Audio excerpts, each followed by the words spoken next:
Assalamualaikum warahmatullahi taala wabarakatuh. Alhamdulillahi rabbil alamin. Wassalatu wassalamu ala asyrafil anbiya'i wal mursalin sayyidina wa maulana Muhammadin wa ala alihi wa sahbihi wa sallim ajma'in. Subhanaka la ilma lana illa ma 'allamtana innaka antal alimul hakim. Rabbi shrah li sadri wa yassir li amri wahlul 'uqdatam min lisani yafqahu qawli. Amma ba'du. Sebelum Yang Penunggu Sami memulai pengajian pada malam hari ini, seperti biasa mari kita bacakan hadiah suratul Fatihah kepada orang tua Tiang Pelunggu Sami, kepada guru-guru Tiang Pelunggu Sami, kepada anak-anak Tiang Pelunggu Sami, kepada orang yang berjasa dalam kehidupan Tiang Pelunggu Sami. Yang masih hidup di antara mereka, semoga Allah panjangkan umurnya dalam ketaatan kepada Allah, mudahkan segala rizki beserta urusannya. Yang sudah meninggal dunia di antara mereka, semoga Allah ampunkan dosanya, terima segala amal kebaikannya, dan ditempatkan di sisi Allah di tempat yang terbaik. Ala hadhihi niyyah wa likulli niyatin salihah bisiril Fatihah.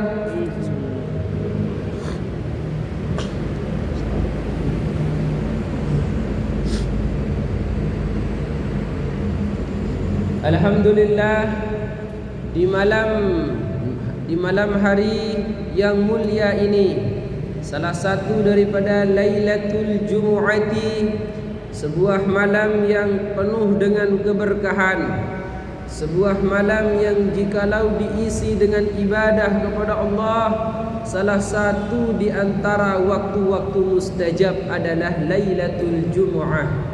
Maka jemaah kaum muslimin yang dimuliakan Allah Subhanahu wa taala, patut kiranya untuk terus kita bersyukur kepada Allah Subhanahu wa taala hingga dengan pertengahan atau akhir dari bulan Sya'ban ini. Allah masih memberikan Tiang Pelunggu Sami sehat, Allah masih memberikan Tiang Pelunggu Sami sempat, Allah masih menanamkan dalam diri jiwa Tiang Pelunggu Sami hidayah. Kita minta kemudian semoga keistiqomahan terus menyertai usaha Tiang Pelunggu Sami dalam mendekatkan diri kepada Allah Subhanahu wa taala. Kemudian kedua kalinya salawat beserta salam dan lupa pula kita haturkan dan layangkan kepada junjungan kita Nabi besar Muhammad sallallahu alaihi wasallam dengan ucapan Allahumma salli ala sayyidina Muhammad wa ala ali sayyidina Muhammad. Bapak Ibu jamaah kaum muslimin yang dimuliakan Allah Subhanahu wa taala, sekarang kita sudah memasuki malam ke-25 bulan Sya'ban 1447 Hijriah, yang berarti tinggal menghitung hari bulan suci Ramadan akan hadir di tengah-tengah Tiang Pelunggu Sami. Itulah salah satu bukti diterimanya doa Tiang Pelunggu Sami yang terus kita munajatkan kepada Allah Subhanahu wa taala semenjak bulan Rajab kemarin. Kita doa sama Allah, Allahumma barik lana fi Rajab wa Sya'ban wa ballighna Ramadan. Jikalau kemudian keberkahan tersebut kita rasakan di bulan Rajab dan bulan Sya'ban, Allah sampaikan umur Tiang Pelunggu sampai kepada bulan suci Ramadan, itu menandakan bahwasanya Allah Subhanahu wa taala telah mengabulkan permintaan doa Tiang Pelunggu Sami. Maka kemudian patutlah kita bersuka cita Bapak Ibu dengan datangnya bulan suci Ramadan ini. Kita sambut dia dengan niat-niat yang baik. Kita sambut kedatangan bulan suci Ramadan ini dengan persiapan untuk mendekatkan diri kepada Allah Subhanahu wa taala, memperbanyak amal ibadah kepadanya di bulan ini. Karena di dalam hadis Nabi mengatakan, man fariha bidukhuli Ramadan harramallahu jasadahu 'alan nar. Kata Nabi Muhammad sallallahu alaihi wasallam, siapa orang bersukacita. Siapa orang berbahagia akan datangnya bulan suci Ramadan, maka karena kebahagiaan mereka ingin melakukan ibadah di bulan tersebut, haram jasadnya akan disentuh oleh api neraka, kata baginda Nabi. Maka kemudian yang akan mendapatkan keistimewaan, jasadnya tidak akan pernah disentuh oleh neraka, adalah mereka yang bersukacita, berbahagia menyambut bulan suci Ramadan ini dengan berbagai macam amalan ketaatan dan ibadah kepada Allah Subhanahu wa taala. Namun akan tidak menjadi orang yang mendapatkan kemuliaan ini mereka yang berbahagia juga datang bulan suci Ramadan, namun kebahagiaan mereka tidak terkait dengan bagaimana mereka mendekatkan diri kepada Allah. Ada di antara masyarakat kita hari ini senang datang bulan suci Ramadan. Kenapa? Karena kemudian berbagai macam makanan dan minuman akan tersedia. Makanan enak, minuman enak, seluruh jajanan dengan mudah kita bisa dapatkan di bulan suci Ramadan. Ada orang yang berbahagia dikarenakan bulan suci Ramadan, sekolahnya, kantornya itu bekerja lebih sedikit dibandingkan hari-hari yang lain. Kalau kemudian kantornya di luar bulan suci Ramadan aktif bekerja sampai jam 4 sore, namun ketika datang bulan suci Ramadan pekerjaan tersebut hanya sampai jam 12. Mereka senang karena waktu bekerja mereka lebih sedikit. Mereka senang karena kemudian di bulan suci Ramadan liburan sekolahnya banyak. Maka Bapak Ibu jamaah yang dimuliakan Allah, kemudian siapa orang yang senangnya datang bulan suci Ramadan dikarenakan perkara-perkara dunia, dikarenakan perkara-perkara yang membahagiakan hawa nafsunya, bukan semata-mata dia berbahagia karena Allah Subhanahu wa taala, maka orang-orang seperti ini tidak akan pernah mendapatkan kemuliaan sebagaimana yang disabdakan oleh Nabi Muhammad sallallahu alaihi wasallam. Maka kemudian Bapak Ibu jamaah kaum muslimin yang dimuliakan Allah Subhanahu wa taala, bulan suci Ramadan merupakan bulan yang penuh dengan keagungan.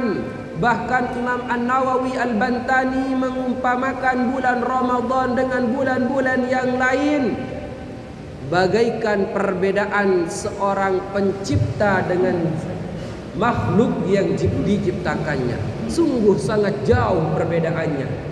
Di dalam bulan suci Ramadan, kata para ulama, satu amalan ibadah fardu, satu amalan ibadah wajib yang kita lakukan di bulan tersebut sama pahalanya 70 bahkan 700 kali ibadah wajib yang kita lakukan di luar bulan suci Ramadan. Bahkan Bapak Ibu jamaah yang dimuliakan Allah, perkara solat sunnah rawatib atau sunnah-sunnah yang lain yang kita lakukan di bulan suci Ramadan, Allah ganjar pahalanya sama dengan kita melakukan amalan solat wajib di bulan-bulan yang lain. Artinya kemudian sangat rugi orang datang Allah hadirkan umurnya sampai kepada bulan suci Ramadan, namun mereka tidak memanfaatkan keberkahan, kebaikan dari Allah Subhanahu wa taala tersebut. Maka kemudian kita senantiasa doa sama Allah, Allahumma rzuqna ladzatal ibadati fi syahri Ramadan. Ya Allah, berikan kami termasuk daripada golongan hamba-hambamu yang dapat merasakan kenikmatan ibadah di bulan suci Ramadan. Ya Allah, bantu kami ya Allah untuk bisa menjauhkan diri dari segala macam keinginan hawa nafsu kami yang tidak berkesudahan. Bapak Ibu jamaah yang dimuliakan Allah Subhanahu wa taala, kendati pun di bulan suci Ramadan memang betul setan-setan dibelenggu oleh Allah, memang betul pintu-pintu neraka semuanya ditutup oleh Allah. Memang betul di bulan suci Ramadan Allah buka pintu-pintu surga. Kemudian kita masih saja mendapati di bulan suci Ramadan ada seorang, bahkan banyak di antara hamba Allah yang masih lalai beribadah di bulan suci Ramadan. Banyak kita temukan orang-orang yang mengaku diri sebagai hamba Allah, masuk bulan suci Ramadan tidak memanfaatkan Ramadan tersebut dengan perkara-perkara yang mendekatkannya kepada Allah Subhanahu wa taala. Makanya wajar Bapak Ibu jamaah yang dimuliakan Allah, susah seseorang tersebut akan tiba-tiba bisa sadar, bisa nikmat ibadahnya jikalau hanya mereka itu fokus ibadah di bulan suci Ramadan saja. Kenapa? Karena pembuka bulan suci Ramadan ada di bulan Rajab dan bulan Sya'ban. Bagaimana bagusnya ibadah kita di bulan Rajab dan bulan Sya'ban, itu merupakan cerminan ibadah yang akan bisa kita lakukan di bulan suci Ramadan. Maka Bapak Ibu jamaah yang dimuliakan Allah Subhanahu wa taala, terlebih lagi kita mempunyai amanah dari Allah yang bernama istri dan anak-anak kita. Pastikan kemudian kita kumpulkan mereka satu persatu Bapak Ibu. Tanya mereka satu persatu, wahai anakku, apa yang kamu ingin fokuskan di bulan suci Ramadan tahun ini? Wahai anakku, apa yang ingin kamu lakukan daripada amal kebaikan di bulan suci Ramadan ini? Tanya mereka Bapak Ibu. Kemudian tuntun mereka, bimbing mereka, perhatikan mereka supaya mereka mampu melakukan amal ibadah yang telah mereka rencanakan. Maka kemudian insya Allah di antara jawaban anak-anak kita, Bapak Ibu, Bapak, saya ingin fokus untuk menghatamkan Quran di bulan suci Ramadan. Bapak, saya ingin belajar berpuasa 1 hari penuh sekarang di bulan suci Ramadan. Bapak, hari ini di bulan suci Ramadan ini saya ingin belajar untuk menjadikan bulan suci Ramadan tahun ini untuk belajar Al-Quran di daurah Ramadan yang ada di kota Mataram atau kota Kediri dan lain sebagainya.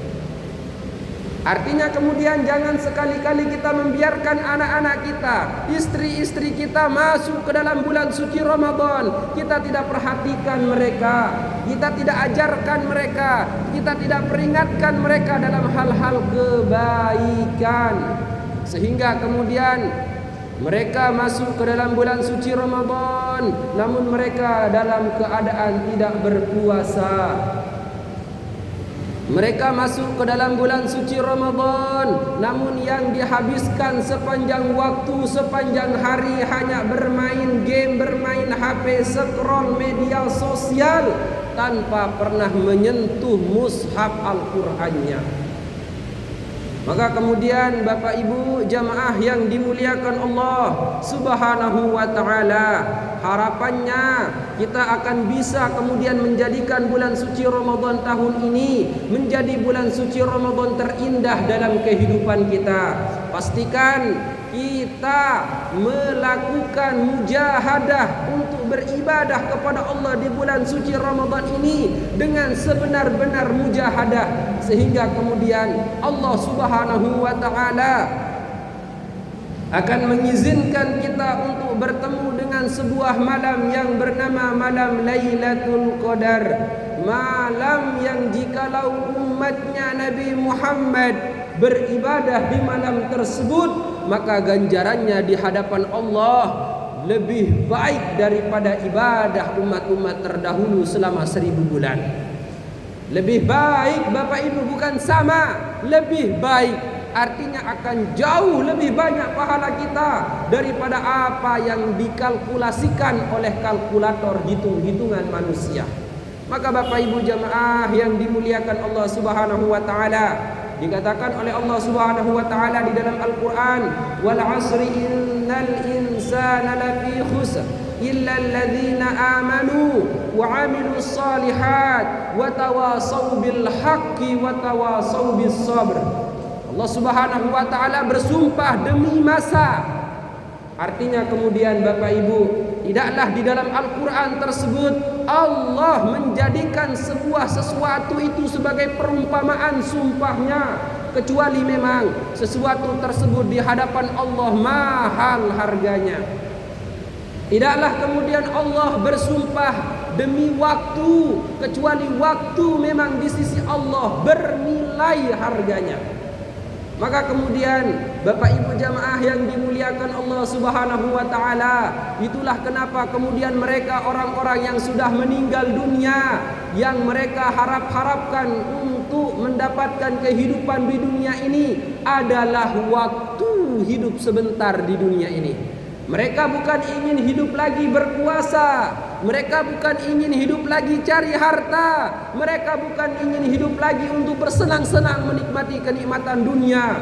Namun mereka orang-orang yang sudah Allah wafatkan hidupnya, pengen mereka hidup lagi hanya untuk memanfaatkan waktu yang oleh orang-orang yang masih hidup. Masih banyak di antara mereka yang lalai memanfaatkan waktunya, yang malas menggunakan waktunya.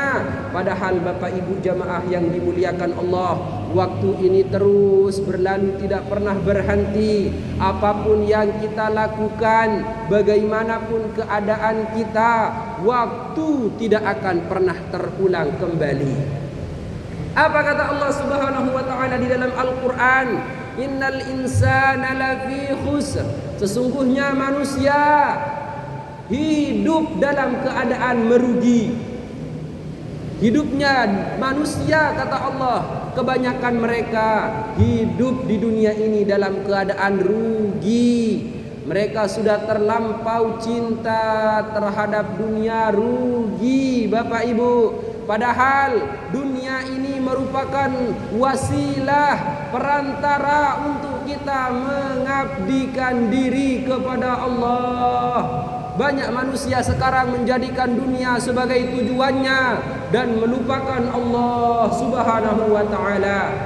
Maka kemudian wajarlah Allah mengatakan sesungguhnya manusia pada umumnya mereka semua dalam keadaan rugi, kecuali mereka adalah orang-orang yang beriman kepada Allah, yang dalam hatinya mereka senantiasa mengucapkan iman tersebut dengan lisannya, mereka aplikasikan iman tersebut dalam perbuatannya, yang mereka hidup terus saling nasihat-nasihati dalam kebaikan dan saling mengingatkan dalam hal keburukan.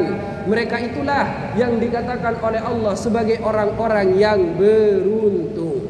Maka mari kita kemudian menjadikan nasihat sebagai pembelajaran untuk diri kita sendiri, peringatan untuk sebagai pengingat dalam keluarga kecil kita yang akan kelak menjadi pertanggungjawaban kita semua di hadapan Allah Subhanahu. Maka Bapak Ibu jamaah yang dimuliakan Allah Subhanahu wa taala, pada malam hari ini mungkin merupakan minggu terakhir sebelum kita di minggu depan sudah memasuki bulan puasa. Artinya pengajian ba'da salat maghrib akan kita liburkan di bulan suci Ramadan ini, dan biasa akan kembali diaktifkan tergantung dari arahan Ketua Pengurus Masjid Jami Baitur Rahman Kediri, yang selaku Ketua Pelaksana Majelis Taklim di masjid ini mengucapkan terima kasih yang sebanyak-banyaknya kepada para jamaah yang sudah ikhlas istiqomah meluangkan waktunya untuk kita duduk bermujalasah guna kita mendengarkan nasihat-nasihat para ulama, nasihat-nasihat yang terambil dari hukum-hukum Islam, yaitu Al-Quran dan hadis, yang tidak lain dan tidak bukan tujuannya keluar kita dari tempat ini melainkan Allah tambah cahaya iman dalam hati kita. Tidak keluar kita dari tempat ini melainkan kecintaan kita kepada Allah semakin besar adanya, yang kemudian berkat cahaya-cahaya tersebut tujuannya kita akan sebarkan dalam lingkup keluarga kita yang kita cintai, insyaallah. Bapak Ibu jamaah yang dimuliakan Allah Subhanahu wa taala, pada malam hari ini saya ingin mengajak Bapak Ibu untuk kembali kita membahas dan mengakhiri pembahasan kemarin 10 orang, 10 golongan manusia yang kehidupannya di dunia dimurkai, dilaknat oleh Allah. Kemarin kita sudah bahas di pertemuan sebelum-sebelumnya. Golongan pertama yang mendapatkan murka laknat dari Allah, mereka adalah orang-orang yang pelit dari golongan orang-orang kaya. Yang kedua kemarin kita sudah bahas, mereka adalah orang-orang yang sombong yang berasal dari orang-orang miskin. Kemudian yang ketiga kata Al-Imam An-Nawawi, mereka adalah golongan yang dimurkai Allah, adalah orang-orang yang tamak dari kalangan para ulama. Yang selanjutnya kata Al-Imam An-Nawawi, golongan yang dimurkai adalah orang-orang yang berjenis kelamin perempuan yang mereka hidup di dunia ini tanpa ada rasa malu.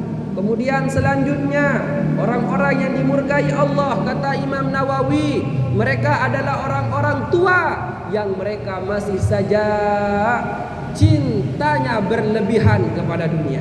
Kemudian selanjutnya yang termasuk dimurkai oleh Allah Subhanahu wa taala adalah mereka anak-anak muda yang hidupnya dalam keadaan bermalas-malasan. Kemudian selanjutnya juga kita sudah bahas, golongan yang dimurkai Allah adalah para pemimpin-pemimpin yang zalim, yang mereka menggunakan kepemimpinannya untuk merugikan masyarakatnya. Kemudian selanjutnya kita sudah bahas, yang dimurkai Allah adalah mereka orang-orang penakut yang mereka tersebut berasal dan ada dalam medan perang. Kemudian sekarang kita juga sudah membahas golongan ke-9 kata Al-Imam An-Nabawi, yang dimurkai Allah adalah wal ujubu minaz zuhad, rasa ujub, pengen dikatakan dirinya itu lebih baik daripada orang lain yang berasal dari ahli ibadah. Dan yang terakhir kata Al-Imam An-Nawawi, warriya minal ubad. Ruya annahu sallallahu alaihi wasallam qala iyyakum an takhliqu ta'atallah bihubbi sana'il ibad fatahbata a'malukum, rawahu ad-Dailami. Wa amma wujudul hamdi minan nas min ghairi an yuhibbahu fala ba'sa bihi li'annahu laysa riya'un kama ruya an Abi Dzarr radhiyallahu anhu qala qila li Rasulillah ara'aita ar-rajul ya'malu al-'amal min al-khairi wa yahmaduhu an-nas 'alayhi qala tilka 'ajilul busyral mu'min, rawahu Muslim. Yang terakhir kata Imam Nawawi, termasuk daripada golongan hamba-hamba Allah di dunia ini yang mendapatkan murka dari Allah adalah mereka yang memiliki sifat riya di dalam hatinya, yang mereka itu termasuk daripada golongan ahli ibadah. Jadi Bapak Ibu, jangan kita menyangka kalau kita sudah menunaikan kewajiban kita kepada Allah, kalau sudah hati kita condong kepada masjid, pengajian, tempat kebaikan, selesai masalah kita. Enggak Bapak Ibu. Setan itu akan terus mencari cara supaya bagaimana orang-orang tersebut tidak beribadah kepada Allah. Kalau mereka tidak berhasil, orang-orang itu tetap ibadah kepada Allah, maka setan akan mencari cara yang lain, yaitu mereka, setan tersebut tiupkan dalam diri mereka perasaan-perasaan sombong dalam dirinya dalam pelaksanaan ibadahnya. Dalam dirinya dia merasa ibadahku paling bagus, ibadahku paling kena, ibadahku paling solah, ibadah dengan lain dia narak lawah. Wah, aku doang paling tahu nih kena diri. Hati-hati Bapak Ibu. Kenapa? Karena golongan orang-orang yang sombong dengan ibadahnya. Bilang-bilang bo tahun rawasan diri aku ke sedekah, aku ke ibadah, aku lah kepuasan dek sampai maghrib sampai dengan tarawih ulin cerita. Bih dia narak ini kalah raos oleh dalam ibadah dengan marak niki, termasuk kata Al-Imam An-Nawawi orang-orang yang dimurkai oleh Allah. Tidak senang Allah kepada mereka yang beribadah dan bangga terhadap ibadahnya. Tidak senang Allah Subhanahu wa ta'ala dengan seorang hamba yang ibadah kemudian membangga-banggakan ibadahnya, mencerita-ceritakan ibadahnya, padahal cerita ibadah tersebut seharusnya antara dirinya dengan Allah Subhanahu wa ta'ala. Itulah kemudian di dalam kitab Al-Hikam pernah dikatakan seseorang yang bermaksiat namun mereka itu sadar akan kemaksiatannya merupakan perkara yang salah, mereka mau kemudian untuk tobat kepada Allah, itu lebih baik kata penulis kitab Al-Hikam tersebut daripada mereka yang setiap harinya ibadah, daripada ibadah tersebut keluar rasa sombong dalam dirinya. Maka kemudian diceritakan di kehidupan Bani Israel ada seorang ahli ibadah yang mentasbihkan kehidupannya hanya ibadah kepada Allah Subhanahu wa ta'ala.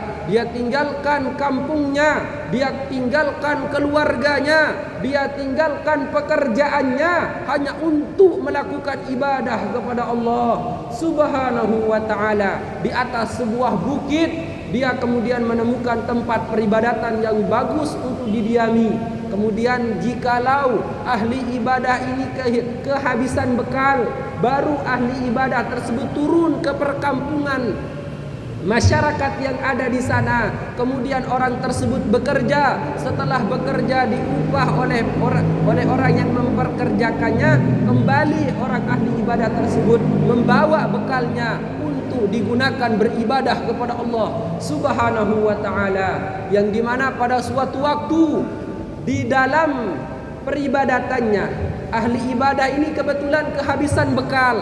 Maka seperti biasa ahli ibadah ini turun dari bukit tempat biasanya ibadah. Maka kemudian di jalan dia kemudian berpapasan dengan salah satu orang yang terkenal perilakunya paling buruk di tempat tersebut, maksiatnya paling banyak orang tersebut di tempat itu. Dia sudah terkenal sebagai orang-orang yang nakal, dicap sama masyarakat sebagai orang yang tidak berguna. Maka kemudian berpapasan orang ahli ibadah ini dengan orang ahli maksiat. Perhatikan Bapak Ibu, dalam diri orang ahli ibadah ini terbersit rasa sombong dalam hatinya. Dia mengatakan di dalam hatinya, ya Allah, hari ini kok apes banget, hari ini kok sial banget. Baru saja turun dari bukit bertemu dengan orang yang senang maksiat kepada Allah. Kok hari ini sial banget ketemu dengan orang yang sering berbuat jahat. Tidak pantas rasanya aku yang ahli ibadah bertemu dengan dia yang ahli maksiat, katanya di dalam hatinya. Dan di waktu yang sama Bapak Ibu, orang ahli maksiat ini bergumam di dalam dirinya, ya Allah, mimpi apa aku kemarin, hari ini mendapatkan kemuliaan bisa bertemu berjumpa dengan orang soleh ahli ibadah. Mimpi apa aku kemarin, ya Allah, walaupun aku merupakan manusia yang bergelimang dosa, aku tahu diriku banyak melakukan salah kepadamu ya Allah, namun betapa indahnya hari ini, betapa nikmatnya waktu ini bisa dipertemukan dengan orang soleh ahli ibadah sepertinya. Maka kemudian Bapak Ibu jamaah yang dimuliakan Allah, begitu kemudian papasan dua orang ini berlalu, maka Allah Subhanahu wa ta'ala memberikan kemuliaan kepada orang yang ahli maksiat tersebut. Allah jadikan dalam dirinya hidayah, Allah berikan di dalam dirinya ilmu, yang dengan ilmu tersebut dia jadi orang alim luar biasa.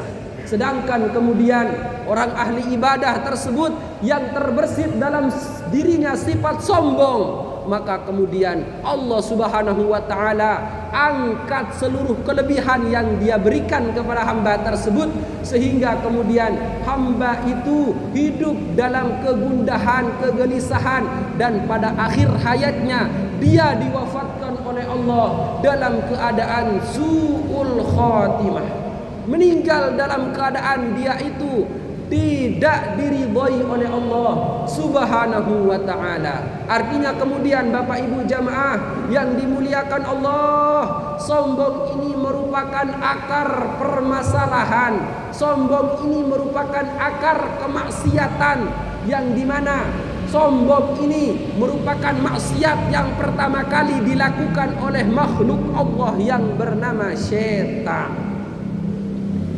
Bahkan sampai detik ini makhluk Allah yang bernama syaitan ini masih menjadi orang yang dimurkai oleh Allah Subhanahu wa ta'ala.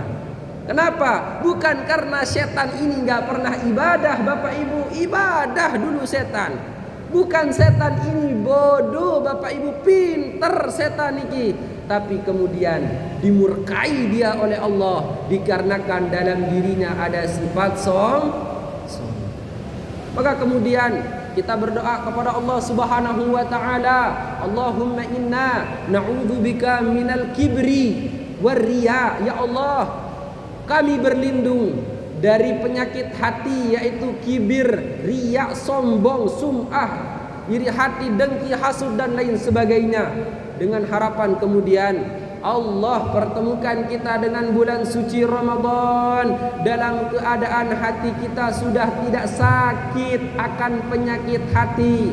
Hati kita sudah bening, sebening gelas yang baru, yang kemudian harapannya di dalam bulan suci Ramadan, gelas atau hati kita yang bersih ini bisa dipenuhi dengan air-air kebaikan yang kita kerjakan karena Allah Subhanahu wa ta'ala. Maka kemudian ada salah seorang bertanya kepada Nabi Muhammad, "Ya Rasulullah, bagaimana lantas jikalau ada seorang laki-laki yang dia itu ibadah, melakukan kebaikan, namun manusia memuji perilakunya?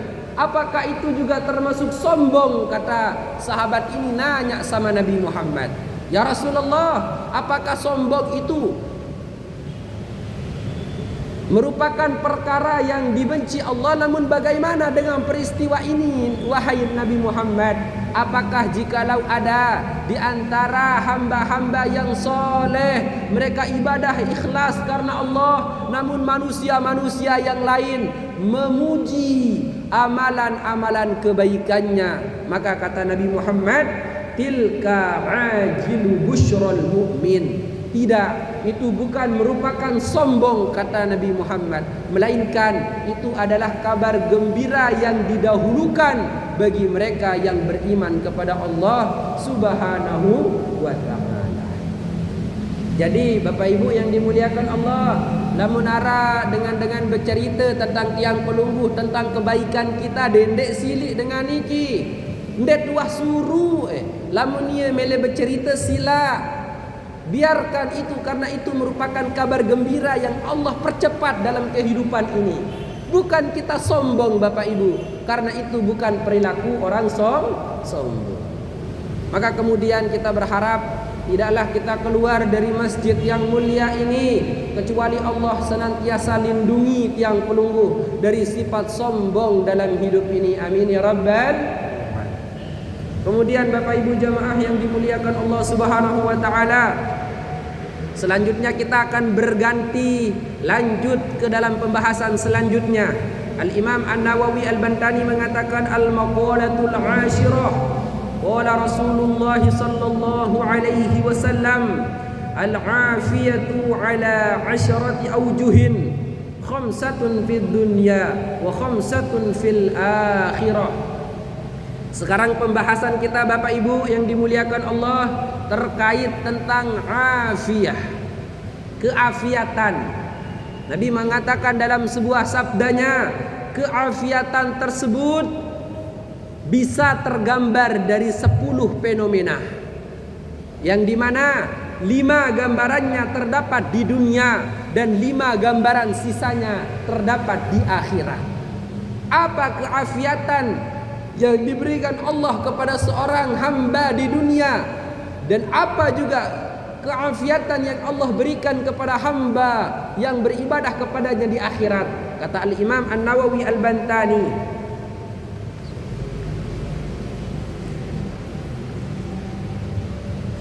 فأما التي في الدنيا فهي العلم والعبادة والرزق من الحلال في المطاعم والملابس والصبر على الشدة والشكر على النعمة.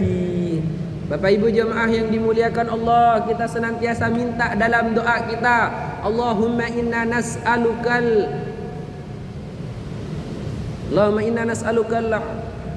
Allahumma inna nas'alukal afiyah fid dini wad dunya wal akhirah. Ya Allah, berikanlah kepada kami keafiatan di dunia dan di akhirat. Sekarang kita akan belajar apa sih keafiatan tersebut. Maka Imam Nawawi mengatakan keafiatan itu ada 10 macamnya. 10 keafiatan tersebut Allah berikan kepada hambanya di dunia, dan 5 sisanya lagi Allah berikan kepada hambanya di akhirat. Maka kata Nabi Muhammad dalam sabdanya, keafiatan pertama yang diberikan seorang hamba oleh Allah Subhanahu wa taala dalam hidup ini adalah ilmu. Jadi yang kita minta Bapak Ibu jamaah yang dimuliakan Allah, Allahumma inna nas'alukal afiyah fid din wad dunya wal akhirah. Itu ternyata kita sedang meminta ilmu kepada Allah Subhanahu wa taala, yang dimana Al-Imam Muhammad bin Idris Asy-Syafi'i mengatakan dalam sebuah perkataannya, man arada dunya fa'alaihi bil ilmi wa man arada al akhirah fa'alaihi bil ilmi wa man aradahuma fa'alaihi bil ilmi. Barang siapa, kata Imam Asy-Syafi'i, menginginkan dunia, maka hendaklah dia kejar dunia tersebut dengan ilmu. Barang siapa yang menginginkan akhirat pun harus dia kejar dapatkan akhirat tersebut dengan ilmu. Dan barang siapa menginginkan keduanya, maka hendaklah dia mencari dunia dan akhirat tersebut dengan ilmu. Maka Bapak Ibu jamaah yang dimuliakan Allah, muncul pertanyaan dalam benak kita sekarang, sampai kapan kewajiban menuntut ilmu itu ada dalam diri kita? Apakah kemudian ketika kita sekolah SD, SMP, SMA, kemudian kita selesai kuliah, selesai kewajiban kita menuntut ilmu? Maka Nabi Muhammad sallallahu alaihi wasallam menegaskan dalam sabdanya, utlubul ilma minal mahdi ilal lahdi. Kewajiban menuntut ilmu, kata Nabi Muhammad, berasal dimulai dari sejak kita dilahirkan oleh ibu kita dari dalam perutnya, sampai dengan kita dimasukkan oleh orang-orang ke dalam liang lahat peristirahatan kita. Jadi Bapak Ibu jamaah yang dimuliakan Allah, kewajiban menuntut ilmu tersebut adalah selama hidup kita masih ada. Sepanjang hayat kewajiban menuntut ilmu itu masih melekat dalam diri kita. Artinya kemudian siapa orang yang setelah mereka sekolah di bangku persekolahan atau kuliah, selesai mereka tidak mau lagi belajar, ketika ada pengajian, ketika ada diskusi ilmiah, ketika ada perkumpulan-perkumpulan yang di sana membahas keilmuan, dia tidak mau datang, artinya dia tidak mau menunaikan kewajibannya kepada Allah Subhanahu wa taala. Maka kemudian beruntung kita Bapak Ibu yang masih sampai malam hari ini dengan segala bentuk usaha yang pelungguh di usia yang sudah tidak muda lagi ini, kita terus mengantarkan, menuntun diri kita untuk menunaikan kewajiban Allah yang satu ini. Apa itu? Menuntut ilmu. Dan kemudian dalam sebuah sabdanya Nabi mengatakan, may yuridillahu bihi khairan yufaqihu fid din. Siapa Allah kehendaki kebahagiaan, kebaikan dalam diri seorang hamba, maka Allah akan permudah orang tersebut memahami keilmuan agamanya. Allah akan ringankan beban pikirannya untuk bisa memahami agamanya. bukti tanda cinta Allah ingin kebaikan dalam hamba tersebut. Kalau kita hati punya condong demen terengah pengajian, kalau hati kita condong senang dengan perkara-perkara ibadah, perkara-perkara agama, itu menunjukkan bahwasanya ternyata Allah inginkan kebaikan itu ada dalam diri kita. Sampun isa niki Bapak? Karing 2 menit.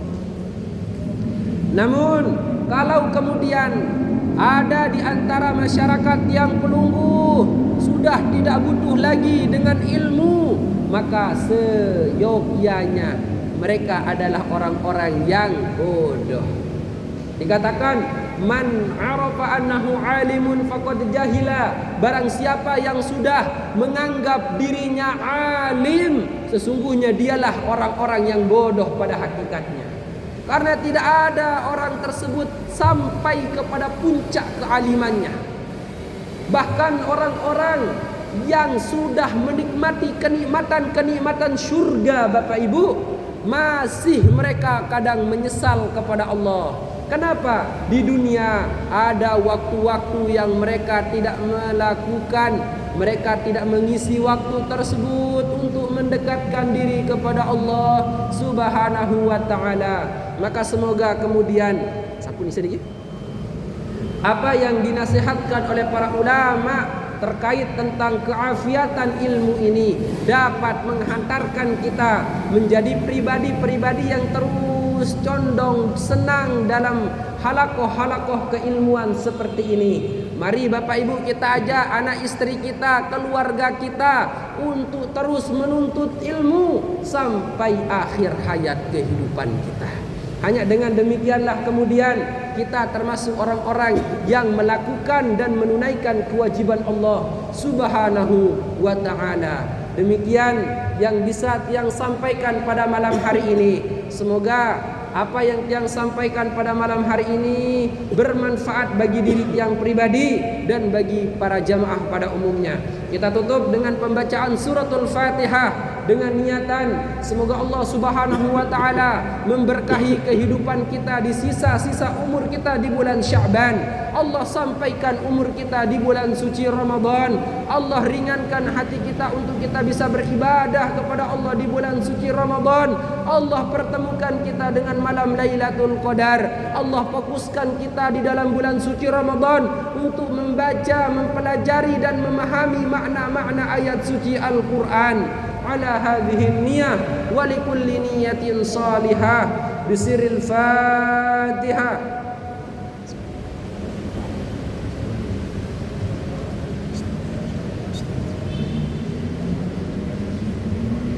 Demikian dan terima kasih, kurang lebihnya Tiang mohon maaf.